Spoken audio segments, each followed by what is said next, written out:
If you are new to sonnets, or Shakespearean sonnets, or even just forms in poetry, I want to walk you through a couple of key things that you want to consider when it comes to looking at a Shakespearean sonnet. Now, Shakespearean sonnets can be a little bit tricky because the language is older, the phrasing and the word choices and just, how people talked and wrote back then is obviously very different than how we write today. However, you can get past all of those things and kind of pay attention to a couple of the foundational principles I'm going to show you. Is going to make the whole process much, much easier. So let's take a look at our sonnets. We're going to be taking a look at sonnet 12. Now, you can read. If you're watching this, you can probably read. So I'm not going to read it to you, but just for the interest of time. But a couple things that I want you to consider that are going to make this a little bit easier if you're new to reading sonnets. So the first thing is that we need to understand sonnets, Shakespearean sonnets, are operating on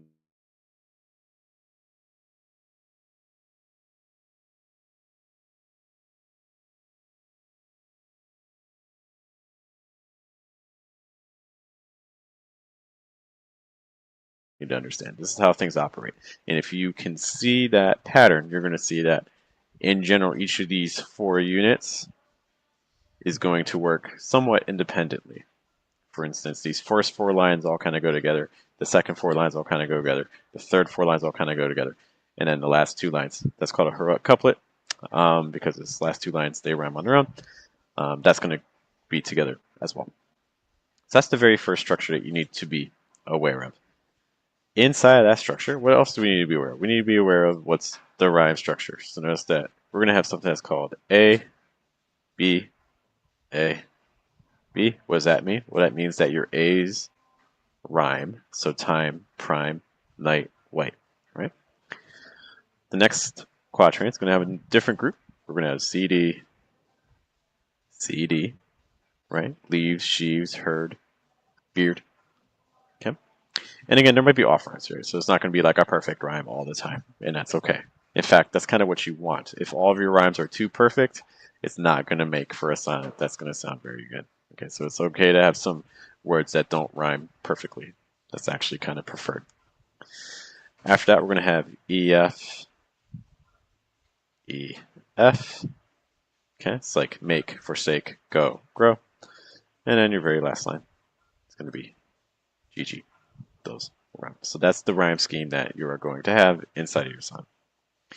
So those are the first 2 principles we need to understand. The next thing we need to understand about sonnets is sonnets are not balanced. What I mean by that is if you were to take a sonnet, it's 14 lines, but it doesn't operate 7 and 7. It operates more under 8 and 6. What do I mean by that? These first 1, 2, 3, 4, 5, 6, 7, 8. These all kind of go together. And then your final 6 kind of go together. In between these moments, you're going to get what is called a volta or a turn, where basically the poem is going to shift. For Shakespearean sonnets, this is very predictable. It's going to happen if you look at, no matter what Shakespearean sonnet you're going to look at, you're going to find this happen. They're very formulaic. Once you know what to look for, you're going to just see the same sort of patterns happening over and over and over and over and over again. Okay. All right, so that's the very first thing you're going to notice about this. Other things that you're going to notice about sonnets is that, let's look at how the lines work. So we have when I, it's like weak stress, do count, weak stress, the clock, weak stress, that tells, weak stress, the time, weak stress. And in fact, it's going to happen in the next line too, right? In C, weak stress, the brave, weak stress, they sunk, weak stress, in he, weak stress, hideous night. Notice that we kind of broke it there, right? Hideous night. Okay. But the general pattern you're going to see is that the pattern is doing something like this. And again, there's going to be these little exceptions and things like that, especially because, hey, we're a couple hundred years after he wrote them, right? And pronunciation's changed a bit. But the general pattern is going to be that. For our purposes, for sonnets, That pattern where you get like duh, duh, it's like when you get weak plus a stress, that is going to be called an I am. Okay. So when you hear the phrase, for instance, like iambic, you hear that a lot with Shakespearean sonnets. You hear these people saying like iambic this, iambic that. You're like, what is iambic? Iambic means that you got this duh, duh, duh, duh, duh. Like some words that are iambic, like delete, um, destroy, intact, um, compute, release. These are all words that are naturally iams. Okay, so that's the next thing. How many iams are there in each of these lines? Duh, duh, we got one. Duh, duh, we got two. We got duh, duh, we got three. Duh, duh, we got four. Duh, duh, we got five. What that means is we have 5 iams. Now you could just say, hey, we are using 5 iams. You could say that.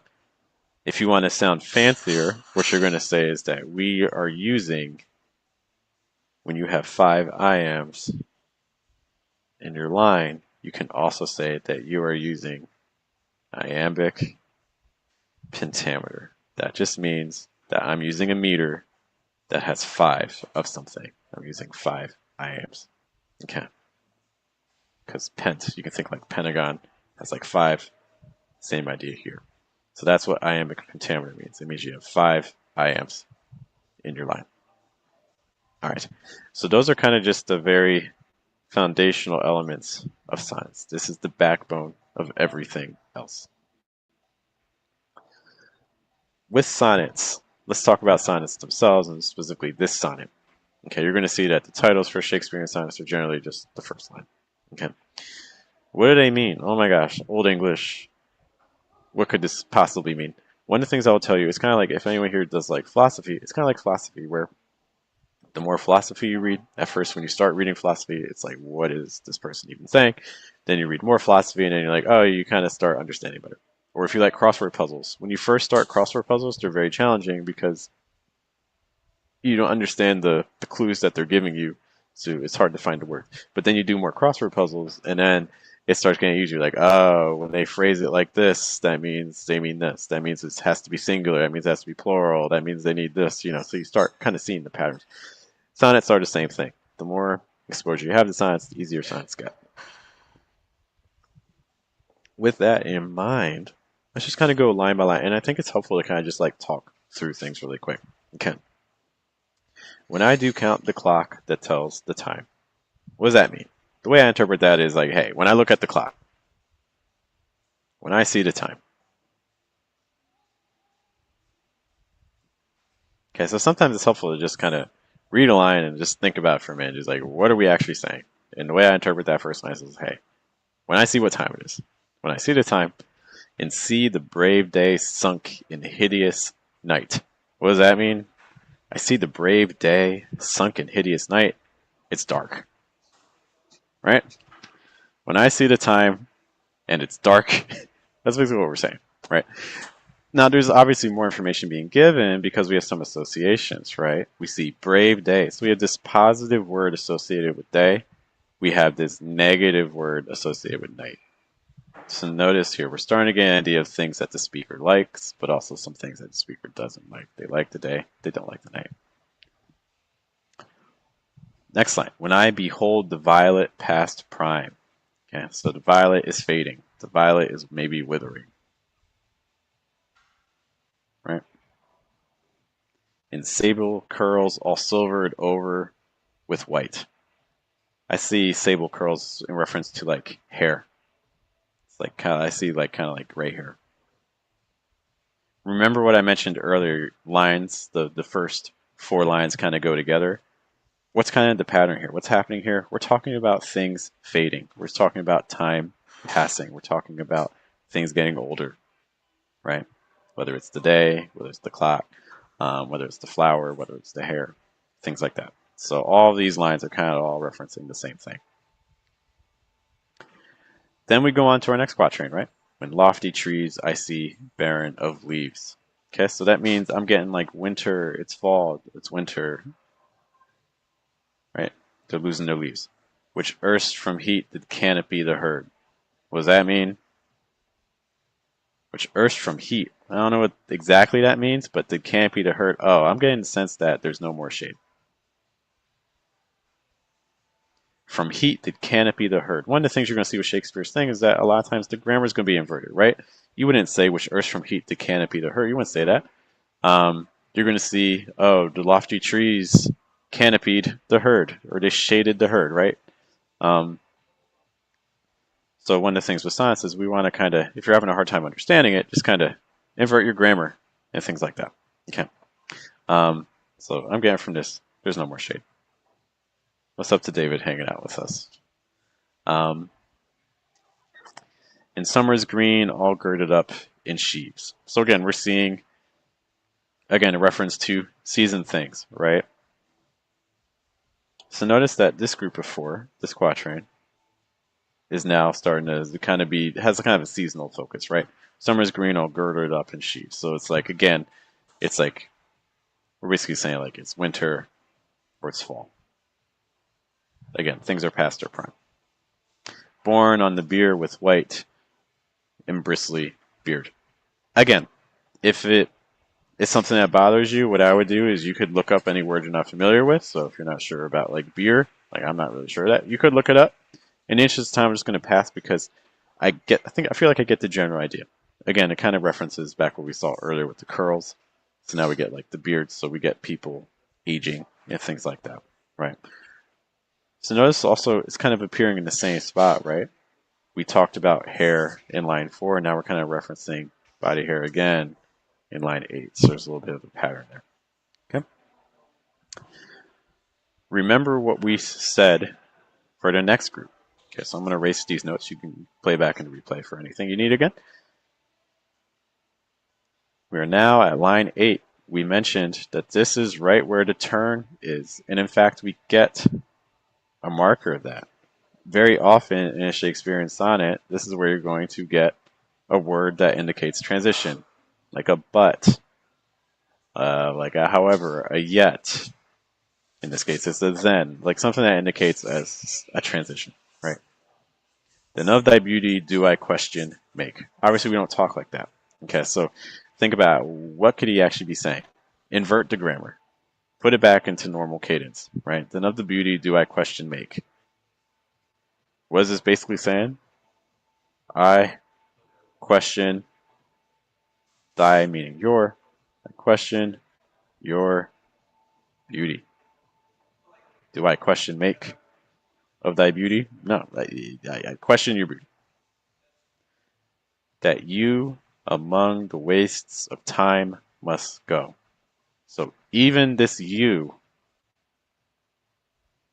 are subject to the same things, right? You're subject to time. Just like all those things we saw in the first two stanzas, in the first two quatrains. Okay, so notice that the first 8 lines were all kind of like talking about nature and a little bit of like body hair. And now, this new section, line 9 down, now we're focused on the you. Okay, so we switched the focus a bit. Okay, because again, this is right around where we get our turn. Okay, so you are subject to time. All those elements of time we saw earlier, they apply to you too here. Since sweets in beauty do themselves forsake. Sweet, what is sweet and what is beautiful disappears, right? If we go to the next line, and die as fast as they see others grow. So sweet and beauty, what is sweet, what is beautiful, disappears. Okay? And then finally we get our final couplet, which again is going to rhyme. And when you have those last 2 lines of a poem that rhyme, it's called a heroic couplet. So we're going to finish with that. Nothing against time's scythe can make defense. Okay, so again, we got some slightly inverted grammar, right? And nothing against time's scythe can make the sense. So like, nothing defends itself against time, right?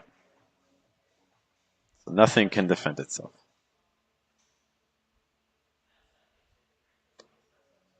it's also the reference to Scythe. It's kind of like the Grim Reaper. Save breed. Save meaning like accept. Accept to breed. To brave him when he takes thee hence. So what is that basically saying? Is that, hey, if you have a kid, if you breed, if you have children, that allows you to kind of brave yourself against time. You'll be able to live on in a way through your offspring, through your children. Yeah. All right. So hopefully that kind of gives you an idea of what's going on in this sonnet structurally, what we need to do conceptually when we read the lines, because again, there's going to be some inverted grammar. So take a moment to think it through. Sierra's here. Sierra, we've gone through sonnets before. You're already a pro at this. Okay, but that's the thinking. Don't let the language scare you. The language isn't there to intimidate you. The language is just there to convey things. And just imagine you had to explain it to someone in simple terms. What would that look like? It might look like kind of like what we just talked about here. Okay. All right, guys. That's just some quick notes about sonnets. Try your hand on a sonnet, or read another sonnet, make your own notes, make your own translation. I kind of translated, quote unquote, each of these lines. Make your own translation of another line. There's a lot of sonnets. There's over 100 of these bad boys. So go find another one, translate yourself. Let me know how it goes, and I'll see you guys later. Hope you have a good day, have a good night, and a good afternoon.